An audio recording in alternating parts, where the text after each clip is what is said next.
también conocidas como parto anormal o complicaciones durante el parto. Recuerden, estamos en el módulo de obstetricia y soy la doctora Débora Gaibor.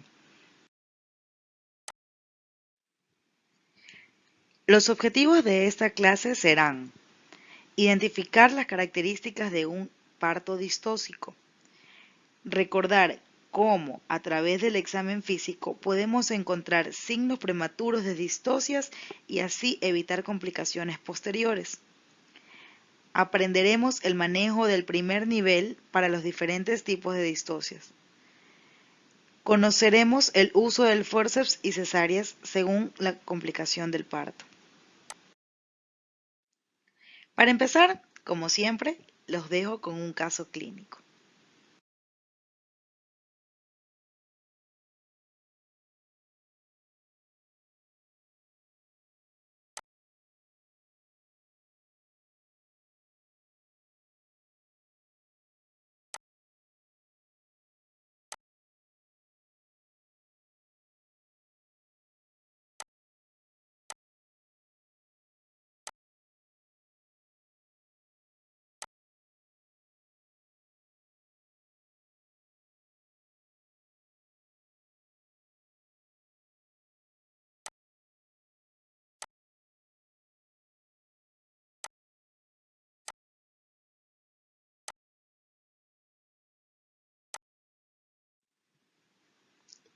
Las distocias o partos complicados o trastornos durante el trabajo de parto se producen porque cualquiera de los tres componentes indispensables para que exista un parto normal no se encuentra dentro de sus características normales.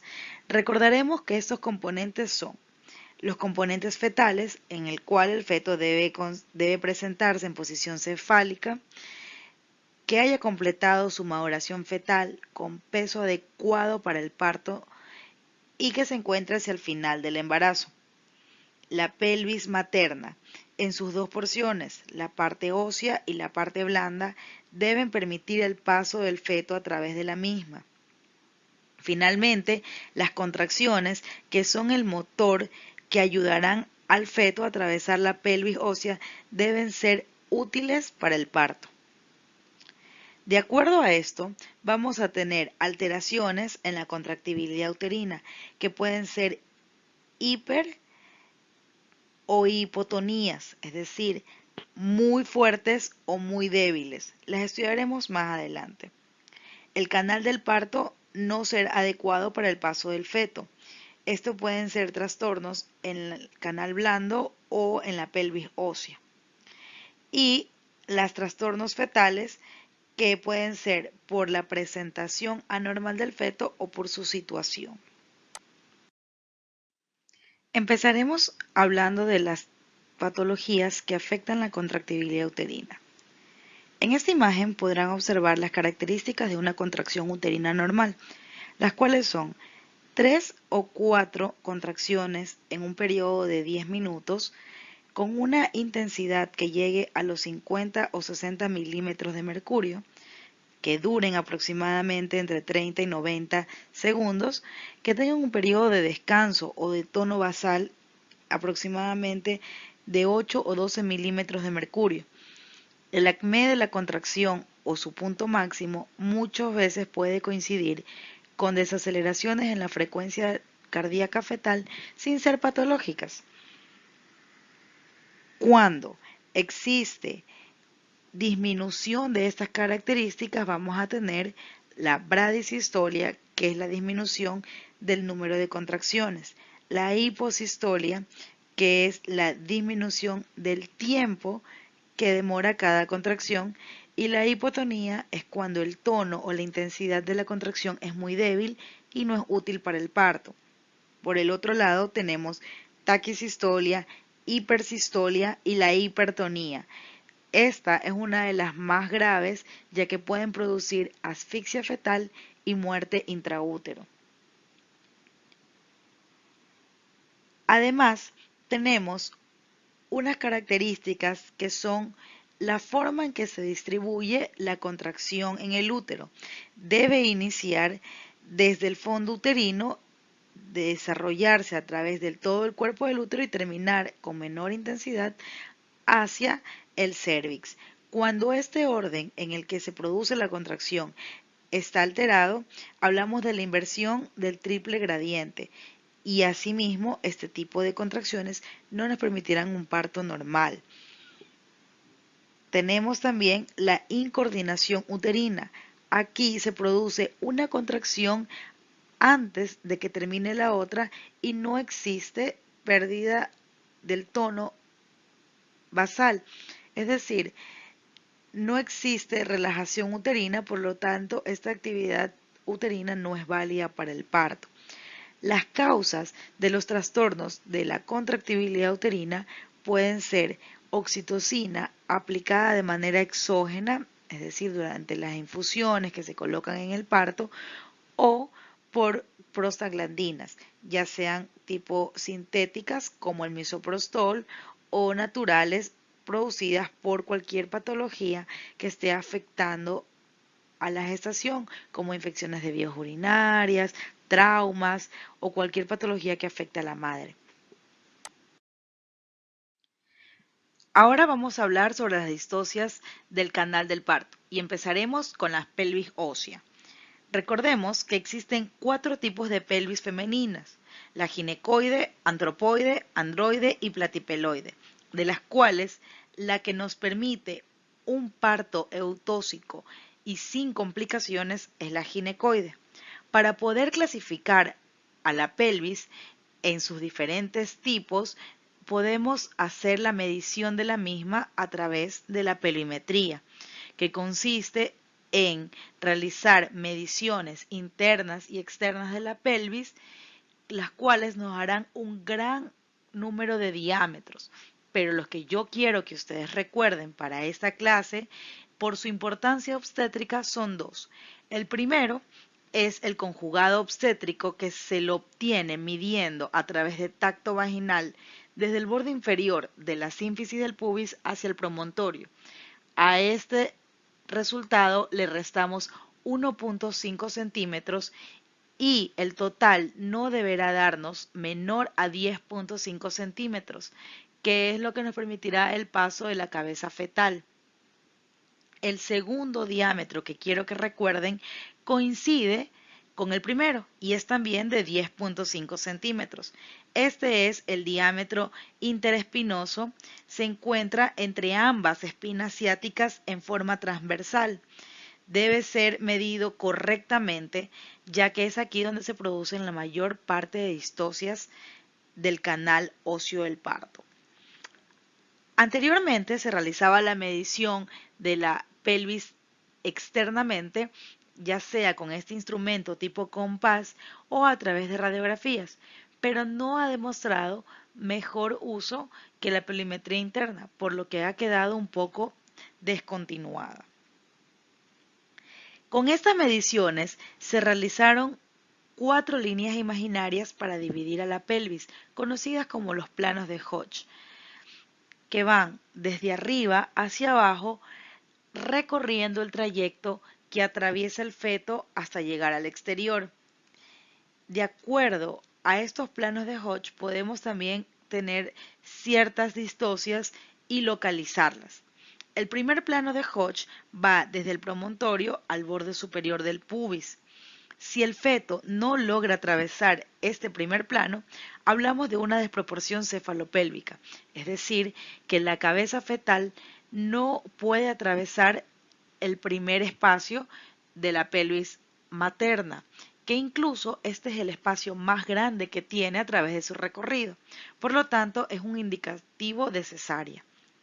El segundo plano de Hodge va desde la cara anterior de la segunda vértebra sacra al borde inferior del pubis.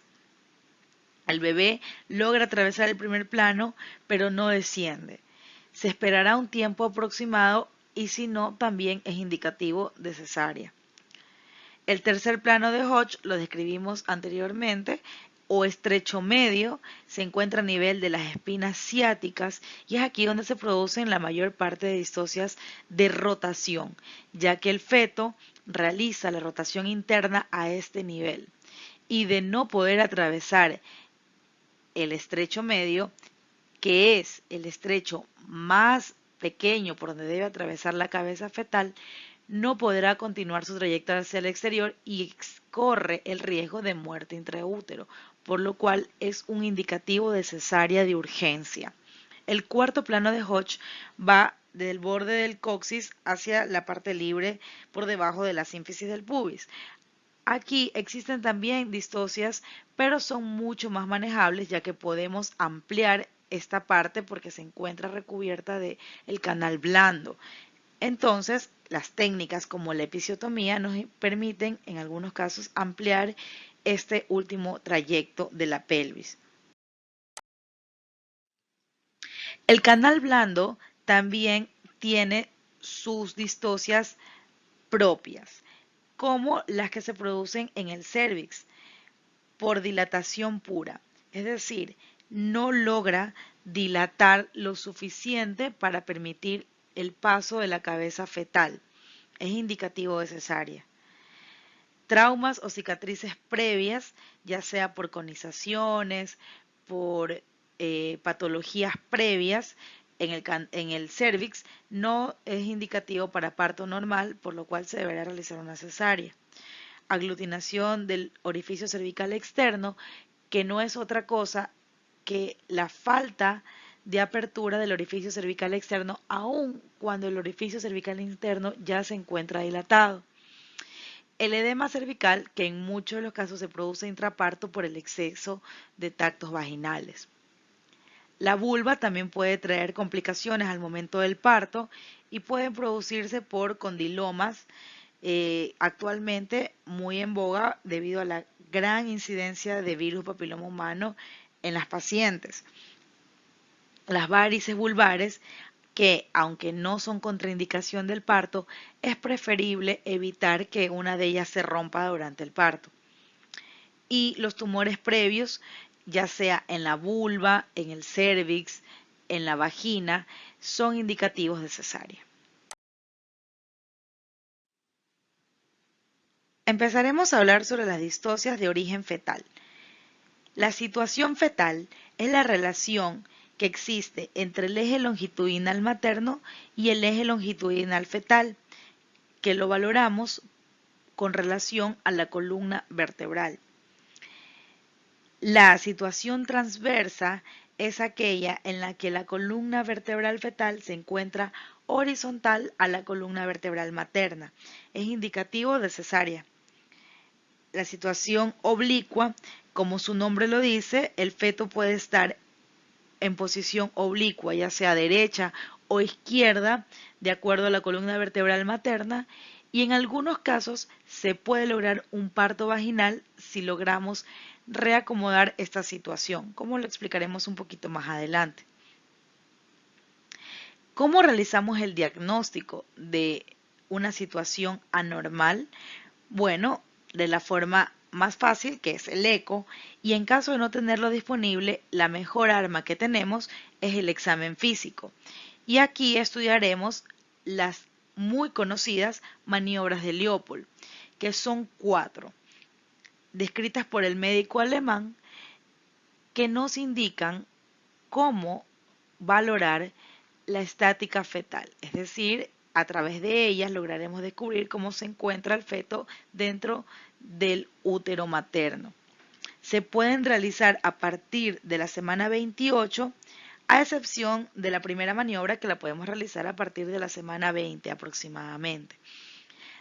La primera maniobra es la altura uterina, en la cual utilizamos los dedos de ambas manos para localizar el fondo uterino. Mediremos la distancia que existe de este con la sínfisis del pubis y el resultado en centímetros es directamente proporcional a la edad gestacional en semanas. La segunda maniobra es la localización de la posición fetal. Aquí también utilizamos ambas manos, preferiblemente las yemas de los dedos, para localizar la columna fetal y poder determinar hacia qué relación tiene el feto. La tercera maniobra es la presentación fetal, es decir, la localización del polo que se encuentra más en contacto con la sínfisis del pubis materno. Pueden ser cefálica, podálica, de nalgas, de hombros. Y aquí la realizamos también bimanualmente. La última maniobra o la cuarta maniobra la realizamos de espaldas hacia la madre utilizando ambas manos y lo que vamos a medir es el nivel de encajamiento. Se dice que el feto puede estar encajado, muy encajado, de acuerdo al nivel que se encuentre en la pelvis materna. También lo podemos encontrar libre y podemos sentir el peloteo, como normalmente se conoce, al movimiento de la cabeza por encima de la sínfisis del pubis. ¿Qué hacemos con una situación fetal anormal? Pues bueno, podemos tratar de realizar la versión externa, que consiste en tratar de acomodar al feto externamente para que alcance la situación longitudinal y presentación cefálica.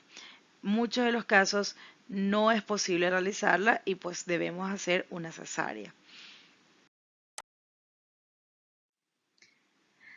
También existen trastornos en la presentación fetal, donde el feto presenta un diámetro mayor al cefálico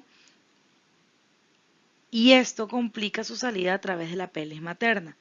Es decir, podemos tener presentaciones de tipo pelvianas, donde lo que se encuentra en contacto con el polo superior de la pelvis materna son las nalgas del feto. Pueden ser de nalgas completas, de nalgas incompletas, es decir, con uno o dos miembros inferiores o con ambos miembros inferiores extendidos, como son las nalgas francas. Presentación de hombros, tampoco es indicativo de parto natural. Un feto cefálico, si bien es cierto la presentación cefálica es la adecuada para el parto natural, existen variedades de posición en esta presentación y aquí tenemos que la cabeza no se encuentre colocada como debe estar colocada y podemos tener la presentación del sincifucio primero, la presentación de frente o la presentación de cara. Todas ellas son indicativos de cesáreas. También tenemos que la presentación sea occipito posterior, es decir, que el feto se encuentre mirando hacia atrás, o occipito transversa, que al mismo tiempo no permitirá la salida del bebé a través del canal del parto.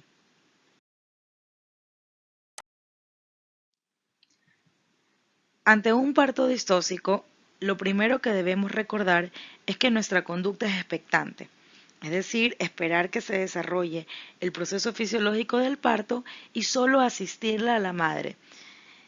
Si tenemos a la mano alguna otra opción, puede ser el uso de forceps. Tiene ciertas indicaciones que deben cumplirse, ya que de lo contrario van a producir mayor daño que el beneficio que ofrecen. Debe usárselo cuando la dilatación esté completa, cuando demostremos que el feto esté vivo, la cabeza encajada, bolsas de aguas rotas y que haya una correcta proporción cefalopélvica. Se debe demostrar el sufrimiento fetal agudo para el uso del forceps únicamente por personal instruido para hacerlo. De lo contrario, el recurso obstétrico mayormente conocido y utilizado será la cesárea. Esta se lo usará cuando haya un forceps fallido o cuando demostremos la posición transversa o cuando la paciente haya dejado de colaborar y se demuestre el sufrimiento fetal agudo. Cuando haya signos para considerar una posible rotura uterina o cuando la paciente tenga 2 o más cesáreas. La placenta previa oclusiva total es indicativo absoluto de cesárea. Ahora los dejaré con un último caso clínico para valorar lo aprendido en esta clase.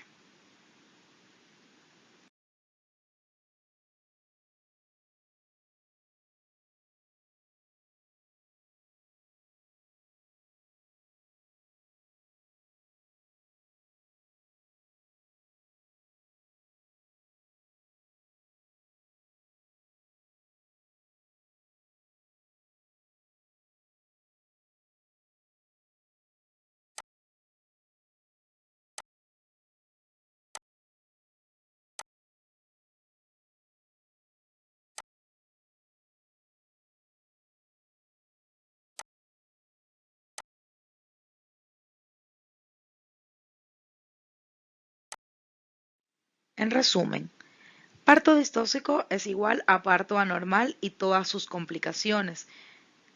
Un correcto examen pélvico y maniobras como las de Leopold, que son mínimamente invasivas y con las cuales no necesitamos equipos tecnológicos, nos pueden ayudar a evitar un parto distóxico. Ante un inminente parto distóxico hay que ser expectantes.